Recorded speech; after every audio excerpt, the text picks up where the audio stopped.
ነብዩ አለይሂ ሰላቱ ወሰለም የተኙበት እኮ ጊዜ የለም። ቁም ሌሊለ ኢላ ቀሊላን የተባሉት ሌሊቱን ቁም ትንሽ ተኛ ነው የተባሉት።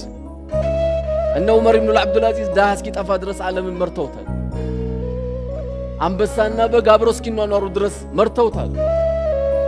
እኛም ትንሽ ቦታ ዛሬ ትንሽ የሚባል የለም። ከቀበሌ ጀምሮ ያለ ሰው ዝም ብለ ደሞዝ አትብላ፣ አይጣፍጥም ምግቡ። አንተ ያልጣፈጠ ድንገት ባለቤት ጋር የምትጣላው ጨው ለምን አልጨመርሽም ወጡ ላይ ትላለህ። መጀመሪያ ስራ ላይ ጨው ስለሌለው ስራ ላይ ጨው ስለሌለው ለዛ ነው ወጡ ያልጣፈጠ። የማይገባን ደሞዝ ወስደነዋ ሰው خدመ ሸኝተ ቢሆን ደግሞ ወጡ እንዴት ይጣፍጣል መሰለ። የሐላል ብር ሁሌም ጣፋጭ ነው። ለዚህ ነው ኢማሙ ሻፊ አንድ ቤት ገብተው ያልተለመደ ምግብ በደንብ አበላል በሉ። ሲበሉ የጋበዛቸው ሰውዬ በጣም ደነገጠና እንዴ ይሄን ነገር መጠየቅ አለብኛል።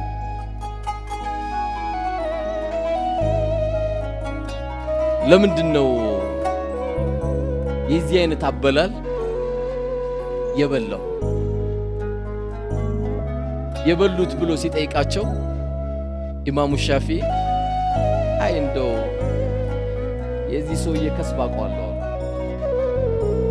ሐላልነቱን ስላረጋገጥኩ ነው በደንብ አድርጌ እንደዚህ የበላሁት ነው ያሉት።